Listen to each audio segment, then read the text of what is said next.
and welcome to Shit They Don't Tell You. My name is Steve Green. And I'm Nikki Limo. And today, indeed, we are talking about relationships. I'm also a host on Shit They Don't Tell You. Correct. And also, nothing helps the show, then check us out on Patreon, patreon.com/sticky. STIKKI. You get the show a day early. I do a show in there called Crypto Corner. Crypto's back, baby. And we also do a free roll poker tournament every month, along with a live stream. Mm-hmm. And we have a beautiful, beautiful Discord community, so check us out. And it helps the show. All right. What are we talking about then? Today we're talking about relationship questions from Reddit. Okay. Okay. So this one is called My Boyfriend 30 Male has a close female friend 34 female who blatantly dislikes me. Oh. Yikes. And makes no secret of it. Oh. I've reached a stage where it's her or me. How can I confront my boyfriend? Yeah, that's disrespectful. I don't know if I'm being wildly unreasonable and jealous over this, so I just need some outside opinions. I, 29 female, have been with my boyfriend, 30 male, for 3 years. Okay. We share an apartment. He has a female friend, Nell. They were friends for years before I came along. I had no issue with her closeness. I have male friends. I know I'd be a hypocrite to leap to judgments, but at this point, I feel I'm justified in thinking the way that I do about her. The first time I met her, it was extremely obvious Nell did not like me. She came into the bar all excited to see my boyfriend. Before noticing me, her entire demeanor changed. She shook my hand, dug her nails into my skin. What? Before ignoring me the rest of the night. She even seemed upset at one point that I took the seat beside my boyfriend and quietly left halfway through the evening without saying goodbye. So it's safe to say my first impression of her was not very good. Yeah. But I tried to reason with myself that not everyone gets along. I don't need to be friends with my boyfriend's friends. However, that's really nice of you. Time has passed by, and it's really clear that Nell's attitude towards me was not improving. She had a way of openly mocking me in front of groups of people, making side comments, or loudly joking about my voice or even appearance. What? My boyfriend would stand there and say nothing. No, not okay. And after the fact, when I asked him about it, he'd say he hadn't noticed. What? Well, guys do That's tend true. to not notice things. She also made a show of hugging him hello and goodbye, and not me. She would mix that kind of stuff in with smiles and basic politeness, so it was tough to articulate exactly what she had done. Yeah, I feel like girls always get the subtext of things. Yeah. I very much felt like I was back in high school. From that point on, I basically decided I wouldn't need to have someone like that in my life, so I just stopped going to things that she was at. I haven't seen her in about a year. My boyfriend still sees her regularly, and they text often. Oh. I'm not at the stage where I fully believe they've either dated in the past or have something going on now. I've tried gently bringing this up, but he denies they ever dated and makes me feel like I'm being jealous and bitter by asking. I end up suppressing these feelings before something brings them up again. I've reached the end of my tether with it. The final straw came the other day when my boyfriend left his phone open. I saw a text exchange between the two. Nell had sent him a heart emoji. My boyfriend had written something about how he was thinking of her. Oh. I know I should have said something then and there, but I felt numb and decided to go to bed. I'm trying to work out how to handle this. It's possible nothing's going on here? Question mark? It's something I tried to argue in my head, but then something else pops in to make me doubt it. Am I losing it? Even if nothing is going on, it still makes you really uncomfortable. And that part is valid.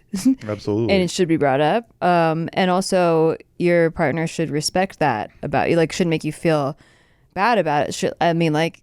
If you came to me and something made you uncomfortable, like, I wouldn't make you feel bad about it. Right. I would try to understand why it was making you feel uncomfortable, and then we try to talk that out, and then we'd come to a compromise where both people should feel comfortable in the relationship. Yep. And yeah, it does sound like I don't know. I'm not like this where I just shut my mouth. I would have brought up a long time ago that girl made me feel uncomfortable. Right. So it's kind of hard when you've allowed it to go on for so long to bring it up. I'm not blaming her. It's just it's better now than never. Right. But as soon as something makes you feel uncomfortable, you should bring it up to your partner. That way they know at least there's something. Yes. And then she just stops going, which makes them able to get closer. And the other girl feels like she wins. I don't know. Maybe that's just me in my head. I'm like, I don't want her to feel like she wins. She was rude to me. She's an asshole. This is my boyfriend, and he's supposed to respect me. That's the thing is, I don't like the disrespect. Yeah, she doesn't get to just. You don't have to like me, but you have to respect me. Yeah. And then I'm with this person, and you can't just like walk around me and talk around me. Yeah. I'm not into that. And then like the openly making fun of thing, like, okay, so we had an incident where I felt that was happening to me with one of our friends. Yes. And I pointed it out to Steve right away. And Steve was like, oh, I didn't notice. Just like, Facts. And I'm like, how the fuck? This is so blatant to me. But then the next time he was like, I'll make an effort to notice. And then you did notice. I noticed exactly what you're talking about. Yeah, exactly. And so like, but I didn't notice that was going on. It was such a subtle thing. I'll just provide some backstory here. We would like go places and this friend would only talk to me and not even look at Nikki the whole time. Yeah. And I didn't really notice that because we were in like a pod with like a bunch of friends. Yeah. So I didn't notice that this particular person just completely skipped over Nikki every time. That person would bring those friends to like distract me, and they would get mad if I said anything. It would be like, they would look at me and then go back to looking at Steve and just ignore what I said and go, so anyways. Yeah, they would steamroll you. And I didn't even know that was happening. Swear to God. And I did the same thing as the girl where I was just like, fine, I'm just not going to go to anything that this person's at. Like, I just want to stay in in the bedroom. I just like, I'm not going to. Yeah, not going to hang out. I just don't want to hang out. Like, yeah, whatever. But it still like sucks. It still sucks. But at least you knew there was like an issue. Oh yeah, I saw it right away too. And I saw it within 15 minutes. And it wouldn't. I feel like because I made it so known to you that it was an issue. Like, I don't think you guys would just continue to hang out one-on-one and like, you know, like get close and all this shit. And then like there's texts with a heart and I'm thinking of you and all this stuff. Never would happen. Yeah. So like, yeah, I think that she's definitely in her right to establish boundaries, although I feel like they should have happened a long time ago. Right. I think she just she wants to be the chill girl, and I've had this situation before, like where you don't want to like make it seem like you're jealous because you're not, but like if it's making you uncomfortable, you're still allowed to set boundaries. Like, she's not saying I don't want you to have any female friends. Yeah. She's just saying that this person is really disrespectful. I do think it is tough having like opposite sex friends. Yeah. It's a very difficult balance. Yeah. You know. But that's why there has to be like such clear communication between the partners. Otherwise, it's just not worth it. No. And if there's attraction there, it's not your friend. Yeah. It's not your friend. That is not your friend. Well, she didn't put that in there. No, she did not. But I'm just saying for, you know. We can assume. Good rules. Yeah. Good rules to have. Yeah. Okay. Agreed. Yeah. I think that set those boundaries right away. And dude, stick up for your chicks, bud. Yeah. That's the thing. Like if something if something makes you uncomfortable, you should bring it up. That's what a relationship is communication about, so both people feel supported and comfortable. Yeah, exactly. And nobody should like have that heavy heart feeling of like, my partner is with somebody right now and I'm not comfortable with that. Yeah. Shit. And like, I don't like that she said that he made her feel bitter and jealous about it or something. Exactly. And I just don't think that's right. Agreed. Okay, moving on. Okay. After asking for a divorce and starting proceedings, my husband, 32 male, is now begging me to take him back. Oh. What do I, 31 female, do? Okay. Hi everyone, just wanted to preface this by saying I'm in the UK, so divorce law may be a little different compared to the US and other countries. I married my husband 4 years ago. I thought we had a solid relationship. However, one night he sat me down and handed me some papers. My husband had applied for divorce.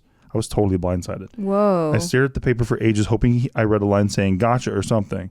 I just asked why, trying not to burst into tears. My husband, without looking me in the eye, explained that over time he had just felt us growing apart, and while he still cared about me, did not love me. Whoa, not even a conversation, no just convo. Straight up. Papers. Oh my gosh. I felt so heartbroken. I was also angry that he'd never spoken to me about this issue. Yeah, that's insane. It was like he hadn't even given me a chance to fix things. I told him that, and he became defensive, telling me how he felt, and I had to deal with it. Whoa. He went to bed, and I slept on the couch. The next day, I thought over it some more. I tried to see his side. It's true that after we got married, we were both promoted and now spend less quality time together due to work. My father's also terminally ill, and I visit him every other weekend while my husband stays at home. So I suppose I could see where he's coming from about distance, but every time we were together, it was never addressed. Still, after a few more days, I decided I didn't want to be with someone who said they did not love me, and agreed to proceed with the divorce. My family were sad for me but understood. However, my mother and father-in-law both texted me long messages about giving their son a second chance. That was months ago. I'm now living in the house alone while my husband stays with his brother. We've had a good relationship the entire divorce. It's been cordial and polite, which is all I can ever ask for it to be. At one meeting, my husband even mentioned he was going on a blind date that night. It hurt to hear, but at the same time I accepted it because our relationship was as good as ever, or as good as over. Mm-hmm. All that changed last week when my husband and brother showed up unexpectedly at the doorstep. My husband was crying and begging me to take him back. He kept saying he'd loved me all this time and made a terrible mistake. The whole thing felt so weird. I ended up telling them both to leave and close the door. Yeah. He blew up my phone with crying voicemails, leaving my best friend to suggest his blind date had dumped him. That might be true, but I have no idea. Since he's now been begging me nonstop to take him back, and since we haven't gotten a final order yet, we can still stop the proceedings. I feel insulted that after starting this, he's now turning around to try to make everything go back to how it was. How can I navigate this and get it through his head that I don't want him back? I don't think this is the full picture. You think so? No, it sounds like he kind of was seeing someone, Yeah. and then he's just trying to say like, "Oh, there's a blind date," just to like test the waters. Right. But then like they broke up, and now he thinks he ruined his marriage over You some. think he was seeing somebody, and then he's like, "Oh, let me have a clean divorce here. Yes. Put the papers down, and then I'm Gucci." Yeah, exactly. And then she dumped him. That's good, Because Limo. people don't just flip like that. That's good, Lima. It takes a particularly duplicitous mind to put That's why I yourself should have been a detective. in those shoes. While I can use my manipulative powers for evil, I choose to use them for good and choose spot good. out other manipulative people. Do you choose good every day, or is it like a monthly thing? Nah, it's like every once in a while I choose good. Quarterly? Every fiscal quarter? Yeah, that's a really good theory, I think. Yeah, because emotionally, like people just don't act like that. Yeah. Out of nowhere, blindsided, out of nowhere, and That's then he's insane. like, deal with it, like so he's moved on mentally, emotionally. Why? We don't know. Some reason, like people just don't do that, right? Especially if they're in love with their partner. Then like clean divorce, and then he's like, hey, by the way, I'm going on a blind date. Just so like, oh, look it, I'm being transparent and I'm going to Right. see other people. I'm on the up and up. Right. Or not even that, just like I'm seeing someone. So if you see me Yeah. in a picture or something, I don't know. And then like I think that person dumped him, and now he's all like, fuck, I fucked my marriage up, and Yep. I don't get pussy on the side, or Yep. whatever. Like, Yep. yeah, because I don't know. My whole thing is, how could you ever trust this guy ever again? never again. Never again. And so she's right. She's like, I don't want him back. Yeah. I think just say that. Like, yeah. he You blew ripped it. he ripped the rug out from underneath you. He shattered your heart. Yeah. He's He like rugged you. he hasn't felt a single a single drop of remorse at all until now. Like out of nowhere, now he's crying about it. How did that happen? But so I wouldn't even ask him how that happened, because like it doesn't matter. You just want him out of your life. Yeah. Because by opening the door, like, how did this happen? It's like it gives him leeway to like try to claw his way back, and I just think you should just cut him out. Cut him out. Yeah, that's No, bullshit. non-contact. Well, no, Or- just like not just setting hard boundaries, like not like you don't need to find out why for closure or any of that. Okay, got it. You just like off principle, this is a fucked up situation, and you don't need that. Love that. Yeah. Okay. Love it. Love it. Do you agree? Do I agree? Yeah. Yeah, I don't know how I've never done this before. Well, me neither, but like that's what I'm saying. Like people just don't act like that. Yeah. It's not like that's not a natural like, hey, we're pulling apart and we had conversations about it, and then like I think we should end it in divorce. Like that's like a divorce usually happens like both people know it's coming, Exactly, right? And exactly. it's not just like I'm serving you papers out of that's fucking insane. nowhere. That's insane. No trust ever. And then like if you're like, why? I'm just like, hey, deal with it. I already made my mind. Yeah, that's insane. Like there's something else going on. Yeah. I like that you have a deviant enough mind. I don't think it's deviant. It's just human nature. Like if you just think about human psychology for a millisecond, you're like, that's not a natural order of things. Doesn't jive. Yeah. Yeah, I agree. Agreed. There's holes in the story. Holes in the story. Okay, next one. Me, 22 female, my boyfriend, 21 male, makes me feel so gross during sexual activity. Yeah. How can I fix this? Oh no. Before people asked, me and him have talked about it, but it seems like he doesn't care. Last time we had sex, he made me feel gross. He wasn't paying attention to me and was just watching TV. Oh. He only likes penetration when I am on top. He tells me he can't feel anything in any other position. I don't know if it's because we use condoms. I'm going to say yeah. Even when I was on top of him, he paid no attention to me at all. He was just watching TV, and when I got off, I had little discharge from a yeast infection. He knew about it before we had sex and how I just got over it. So when I got off, he made me feel gross. I haven't even made him come yet, which bothers me a bit, as I can turn him off, but no matter how long I try to go down on him or feed into his pleasure, I can't make him finish. The only time I made him finish is when I sent him nudes. I'm so close to just telling him I don't want to have sex anymore and he can just sleep with someone else to get off. I don't know what to do anymore. Well, it kind of sounds like a porn addiction. Oh, yeah, it could be. Like, these are like usual symptoms of a porn addiction. That he is more having intimate sex, with the electronics. Well, just having sex with a normal person, like his girlfriend, is like not enough. But he's wearing condoms. It's kind of wild. Well, that too, but like I'm just saying the symptoms of him not even being into her. Yeah. Like she's like full on naked riding him and he's watching TV. Yeah, that's pretty insane. Like, do you know what I mean? Like those are symptoms of porn addiction. Got it. Yeah, that's pretty wild. TV. I'm not going to diagnose that because I don't know enough information, but like that's a pretty common symptom of porn addiction. It sounds like your relationship is over. Yeah, like go have sex with someone else and we'll stay together. No, like that's just break up. You're done. Yeah, you're just young and you don't understand that that's like this is time to just say that's when it's done. Yeah, it's absolutely done. Just so you know. Just move on. Breakup button, Mark. Thank you very much. Breakup button. Immediately. That's a no-brainer. Immediately. Okay. My boyfriend, 22 male of 1.5 years, ignores the rules at my mom's house and wants me to take his side. How can I explain? Sleeping in the same room. How can I explain that he should compromise? We live together, me and him, both students living next to university. Sometimes on weekends we spend it at my family or at his family's place. Point is, my mom is a tad religious and asks that we won't cook anything using gas for 24 hours, starting Friday evening to the next day. There's leftovers in the fridge and other ways to make food. The microwave, toaster, there's a Ninja grill.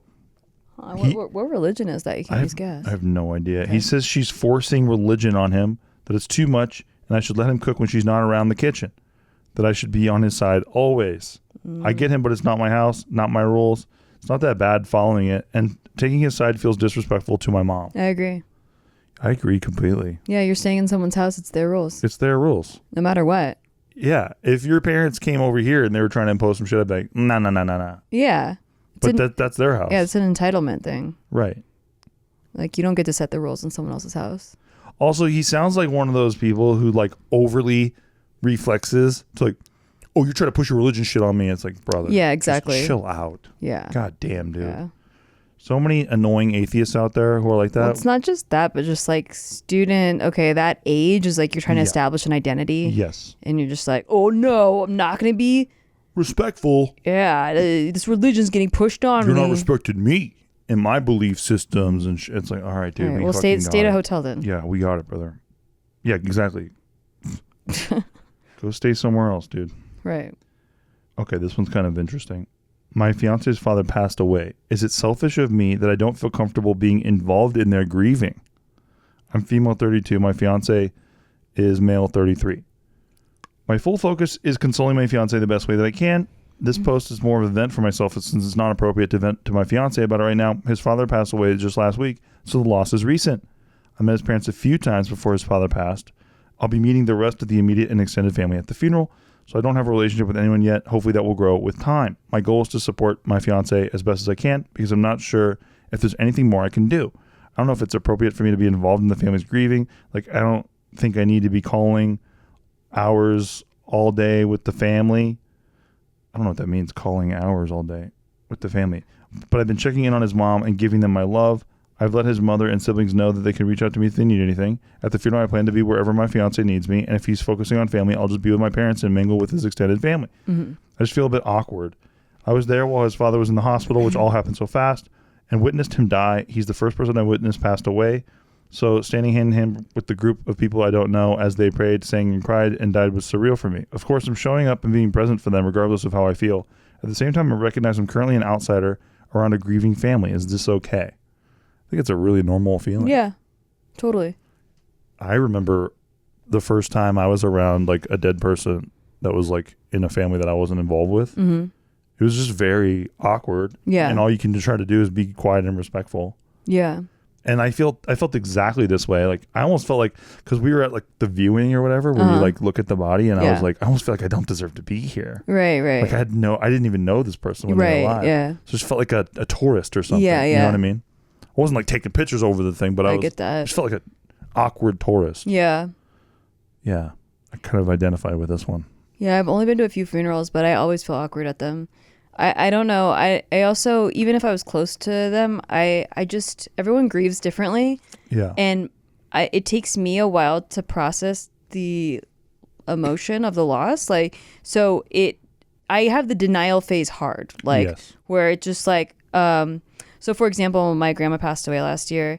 And because I like only see her once a year anyway, she's just like, she lives in my mind. She lives in Seal Beach. And like I see her during Thanksgiving or Christmas or whatever.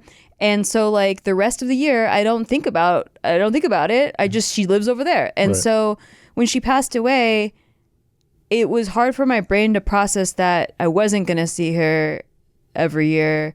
Like, it's just because I see her almost the same amount of time, like it's just now she's passed away. So I was at the funeral and everyone's crying, and it made me cry more when I saw like watching other people cry makes me cry, but I didn't actually process the grief of losing somebody until way later, way later. Right. It takes me like months later to like actually process that they're gone and I'll never see them again. Yep.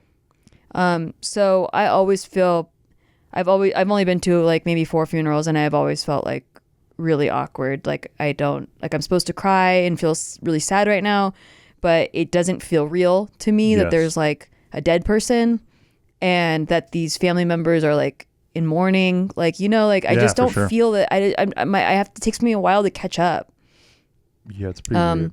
So yeah, I think that's totally normal. And I think she's being as supportive as she can during it. Yeah. Very awkward stuff. Because like, we're now coming up on the holidays, and it is interesting thinking about like, that is just gone now. Right. Right.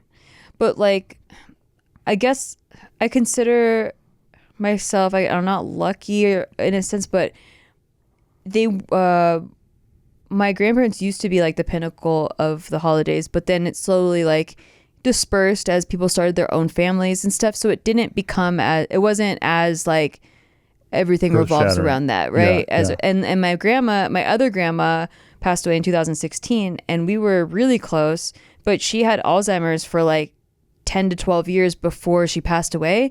So I was grieving while she was alive. Right. Like I felt like I already like grieved. And so when she passed away, it was almost a relief. And a lot of my family members felt that way too, because she was gone already. Like, and it hurt more that she was alive and gone than when she was actually passed away and gone. Yeah. So yeah, like I felt like I had time to get over it before the actual funeral. It's exactly how it was in my family. Yeah. With my grandma specifically, because it was just like a slow bleed. Yeah. The old birds wouldn't go. Mm-hmm. The old bird wouldn't go. And then finally, when it happened, it was a huge relief for everybody, I think, because she was just not living well. My mom had to take her to the bathroom every day for like 5 years. Right. It wasn't like a life. Like no, it was like not a life. She was probably ready. Yeah. Oh yeah. I mean, my grandma that passed away last year had been talking about wanting to see Papa, my grandpa who had died 30 years ago. Like she's been talking about it forever. Like she's ready to go. She's ready to see Papa. And we'd like be like, no, like you're not ready. Like, yeah. But she's like, I'm just ready. I'm just ready to go. Yeah. She was saying that shit 10 years ago when I joined the family. Yeah. Well, then people had more babies, and that kept her like excited to see, like, to be awake. But like, yeah, she was just like, hey, I want to see Papa again.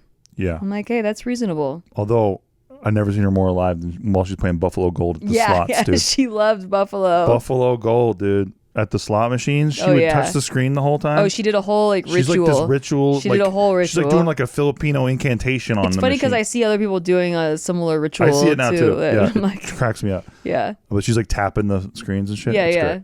Anyways, we're gonna go on a little break, and when we come back, more relationship questions. Back after these messages. Hey, we're on a break right now, and I guess we're supposed to promo our show. Yeah, so we're going to talk about our show. We're going to talk about a show that you took a break from to talk about how you should listen to our show. Technically, we're not on break. We're still working. It's called Shit They Don't Tell You, and it's all the shit that we wish people would have told us that we had to mess up on and figure out ourselves. Now we're telling you about it. That's it. And sometimes we answer questions that you send in, and sometimes we judge other people's situations. So keep listening, and check us out on Patreon, patreon.com/sticky. Thank you. And shout out to Brian Jorgensen. Okay, we're back with more relationship Q's and A's. Some A's. He, 35 male, doesn't want to see me again after finally meeting me. Is it meaningful to ask why? I'm 27 years old. I've been speaking to this guy for 4 months. We're long distance. I finally went to see him this weekend, although he offered to come up himself.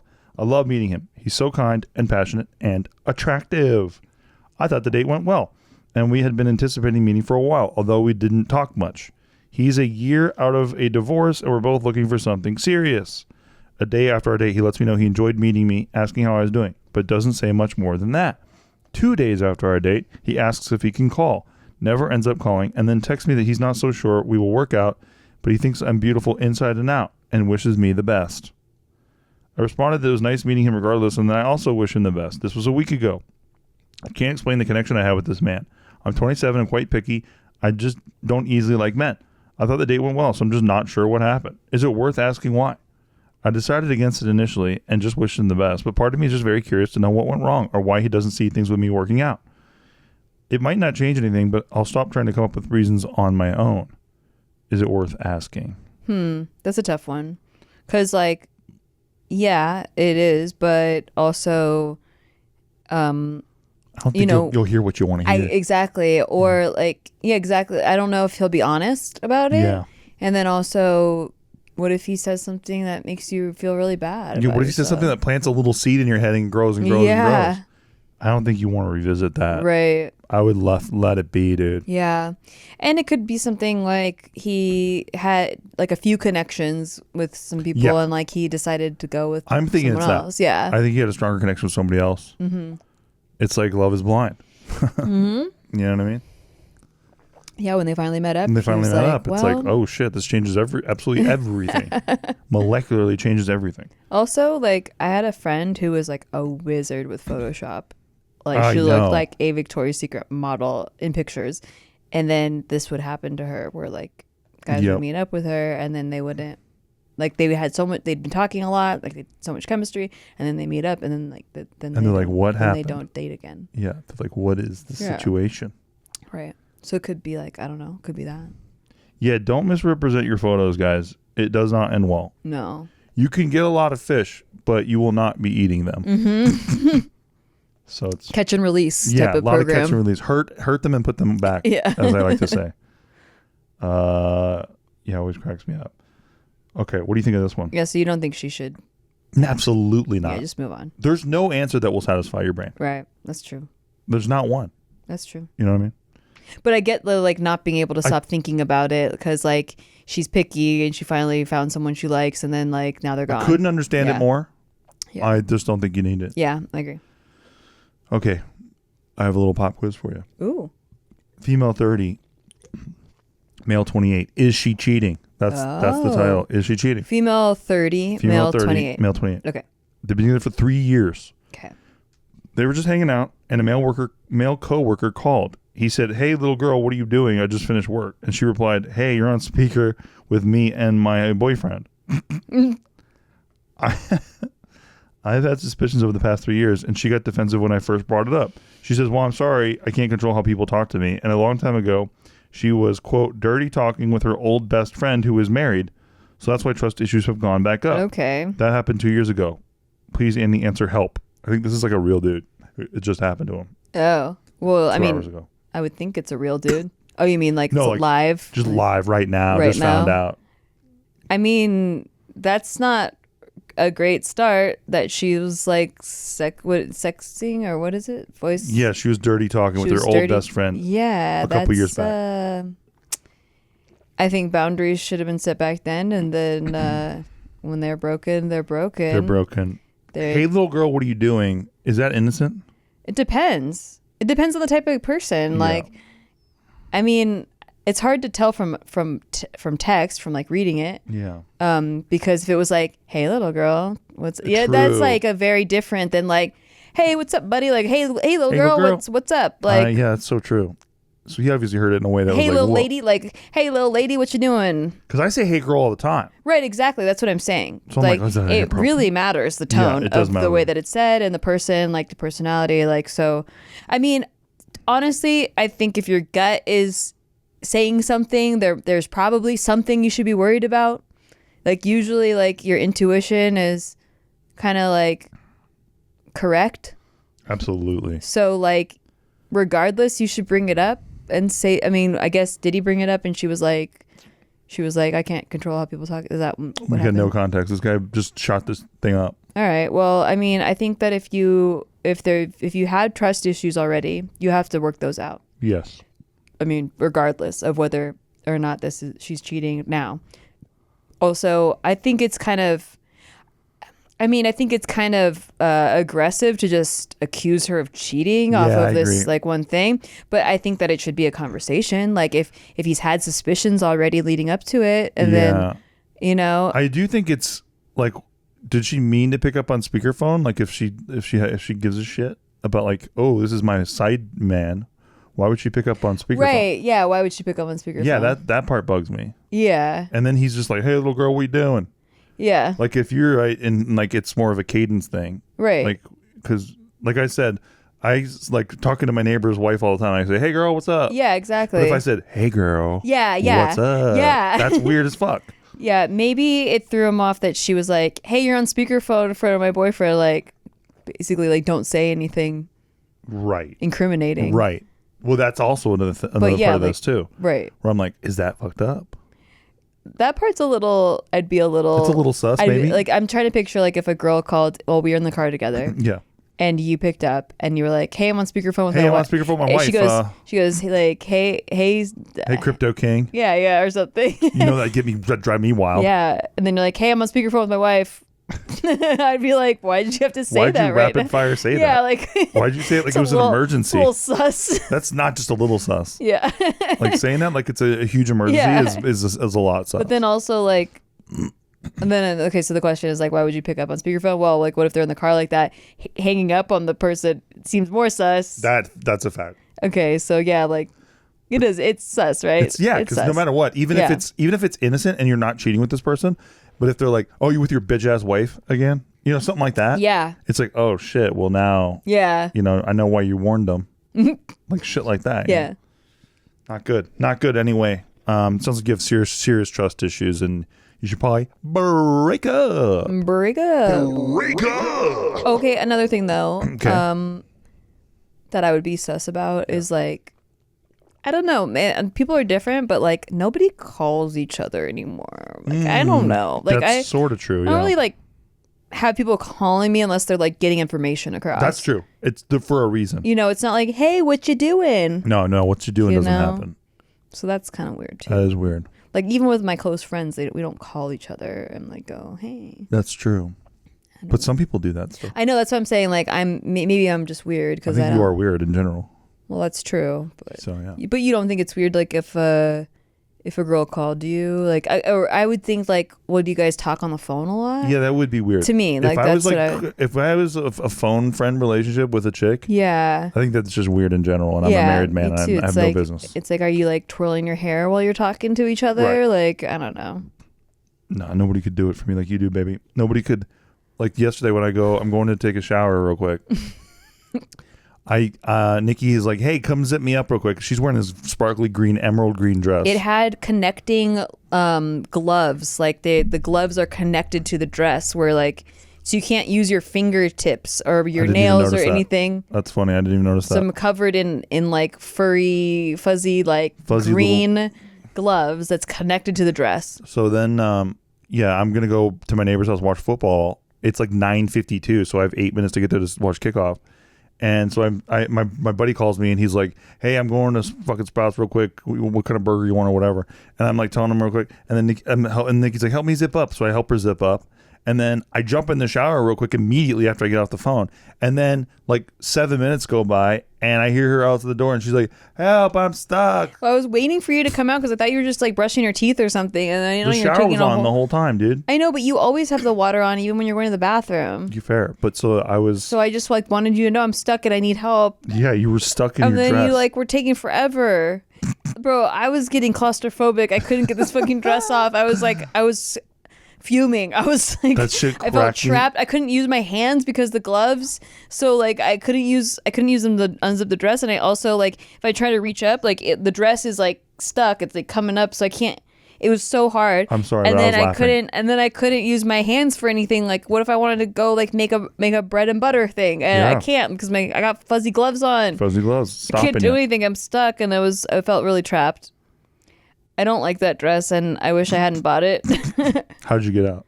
Because when I came out of the shower, she was out of the dress already. Yeah, like I clawed my way out. I lifted the dress up, so it was like above my stomach, and then Smart. tried to get the zipper. It's hard to unzip it when it's all crinkled, but I managed. Way to go. Yeah.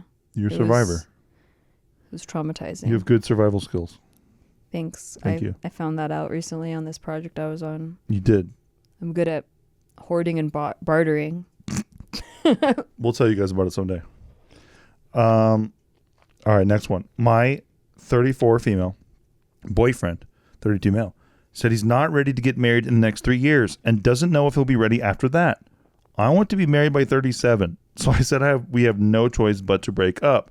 He said he doesn't want to lose me. How do we work on this? It sounds like commitment issues. You think so? Well, yeah. Like, what's the reasoning behind not want? Like, if you're gonna get married anyway, what's the difference between it being 4 years from now or whenever she wants it to be? Yeah, I don't know. Apparently, they don't live together. Okay. But the basics of this is that he wants to spend the next 3 years rebuilding himself professionally Okay. and socially. So that's why he can't go forward with this. But yesterday he told me he realized he wasn't happy, even if he's able to rebuild himself if I'm not by his side. I reiterated that by forcing himself to get married earlier, if that's not genuinely what he wants, is not the solution. But he said that he does want this and he's ready to do the work so he can meet me near my timeline. I asked him what steps we can do to move forward, and he said that he's ready to have the talk regarding finances. Currently, our finances are completely separate. He's never disclosed how much he makes, how much savings or debt he has, and I've never asked. Whoa, Okay. this is an interesting couple. Yeah, this is interesting. To lay out a concrete timeline and goals about the engagement, wedding, and having kids, and have monthly evaluations on where we are in that timeline. If we are meeting the objectives that we set. I know it sounds more like a work meeting than a romantic relationship, but he's always been a left-brained person whose personality is more practical, analytical than sentimental. Yeah, no kidding. But yeah, we can tell. And I know the type. Yeah. We have a couple, like our best friends are like this. They have like spreadsheets for everything. Everything. Like their favorite brunch places, their favorite, but they're both like hyper analytical people. They're perfect and, for each other. Yeah, 100%. But like, it does not come it's not across as the most sentimental. romantic shit. Yeah, yeah. Almost ever. Yeah. Even though they are romantic with each other. Right. But their like ideas of romance is like building something work related together. Yes, exactly. Exactly. I also appreciate that he told me he will find ways to spend time more meaningfully when we meet on weekends because I will start my accelerated master's degree by November and have classes till late. So we won't get much time to hang out on the weekdays. So he's trying to prioritize things. Okay, I take it back. It's not commitment issues. Yeah. It sounds like he's just too left-brained for his own good sometimes. Yeah, and he's trying to make it work and like it sounds like he needs to have a plan in order to like visualize it, basically. Do you agree with the like I want to be married by 37 like rules that people make? No. I think for me it's more of just I want to know that you're in this with me. Yeah. So like whenever it happens, but like I don't want it to be a thing where like he's like I want to establish myself but I need you by my side. It's like it kind of sounds like you need me as a crutch while you That is what it sounds like. while you establish yourself and then you're not willing to commit to me or tell me that like you want to get married or whatever. That's what rubbed me the wrong way initially. Yes. But like as far as timelines go, I don't believe in them. I used to be very like I guess I've always tested exactly 50-50 left brain, right brain. But like my analytical side is very like structured and like goal oriented. And I've had to let that part go a lot more because I see that like timelines just add an unnecessary pressure that is really just a social construct. It's not like it has nothing to do with anything. Well, also you can really force things. We have a mutual friend who basically had a timeline. Yeah. Basically almost twisted a guy's arm to get her to marry him and then it all just completely crumbled and fell apart like brilliantly before our eyes. Yeah. And now she's left with his baby and like no relationship. Right, exactly. So it's just like, what was your timeline for? Right, you had like these idealistic like goals, like husband, baby, house, blah blah blah, without Before like this day. without the on a schedule, Yeah. without the like the heart behind it. Yes, exactly. You know, like when you don't like allow things to happen organically and like authentically, it doesn't last. You're building a house with sticks, you know. And that thing blew up, dude. Yeah. Quick. Like feeling a balloon with like helium and you know, and then having fire under it. You're talking about like a hot air balloon? Hot air balloon. Hot air balloon, thank you. I think more and more that was like I have conspiracy theories about the those. Hindenburg? Yeah, because like it only took one to like cancel them out completely. Yeah. And it was right when like commercial airlines were like trying to come up. Right. And like, but they used to have like really fancy like shit that like seems modern, like in these like hot air balloons, like where they basically had like a cruise ship in the sky. Yeah, Zeppelins. Exactly. Like it was like Titanic, like shit that like that would be so cool right now. So cool. And we don't get to try that. And like that was back in like the 30s, and like we haven't tried anything like that since. It's like insane.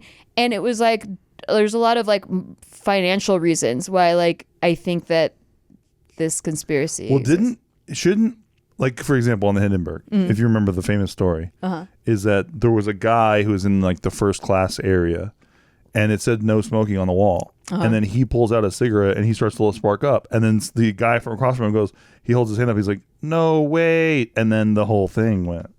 How do we know that any of that happened? That's what one of the witnesses who survived said. They survived? Because they Someone were survived that entire. They were pretty close to the ground, so like a couple people survived. Yeah, what? Very few did. I did not know that. Yeah, they said the guy survivors? wants to spark up a ciggy.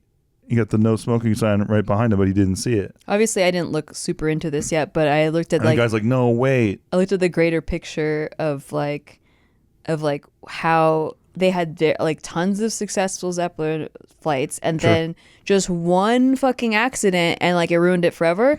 But we have plane crashes all the time that have happened. You like if I was to smoke on a plane, right? It wouldn't blow up the whole plane, right? You dig?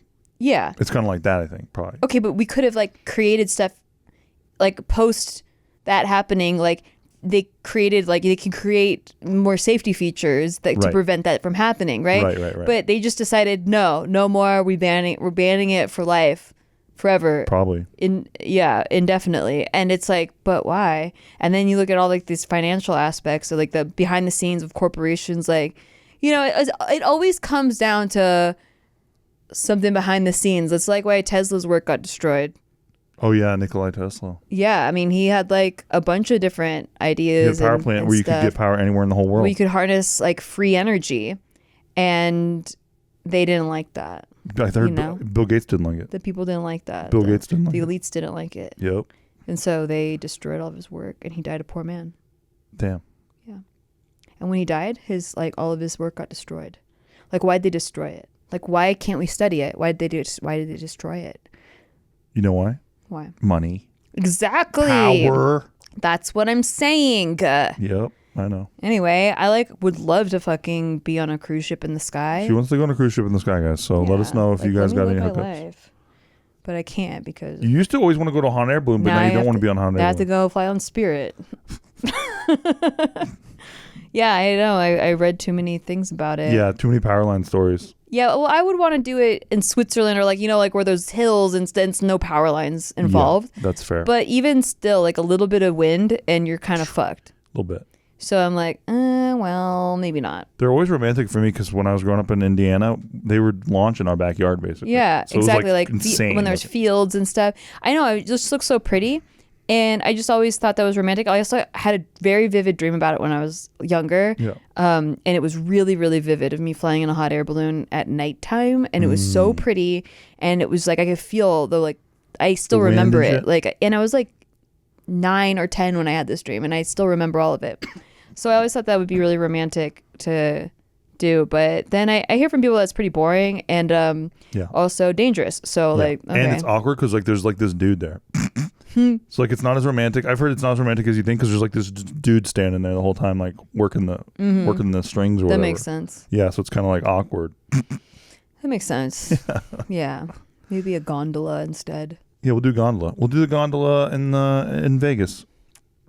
That shit looks boring as hell. That shit is so funny. It's like $40 a person. $40 to smell chlorine water and It's like 8-minute ride. It's so great. Oh, no, it's so great. But those guys are wearing the striped shirts though. I fucking love it. It's pretty sick. If I could get pictures, like the pictures make it worth it, but yeah, I don't know. Fair. All right, well, that's all the time we have for today, folks. All right, well, let us know what you thought about those questions. Yeah, leave your comments below. You think that what happened was sus in those situations? Would you confront your significant other? Let us know. Did you hear about that Hindenburg story? Let us know. Did you hear about Dave Grohl? Oh, yeah, true. I know both sides, like, oh, he's a rock star. Yeah, but okay, like he acts very virtuous online. He does. So I think that's why people were like, yeah, not so virtuous, sorry. Yeah. Fool fighter, somebody called him that. I was like, that's funny. Pretty good. Well, he's fighting himself then. All right, that's all the time we have for today, folks. All right, bye guys. Bye.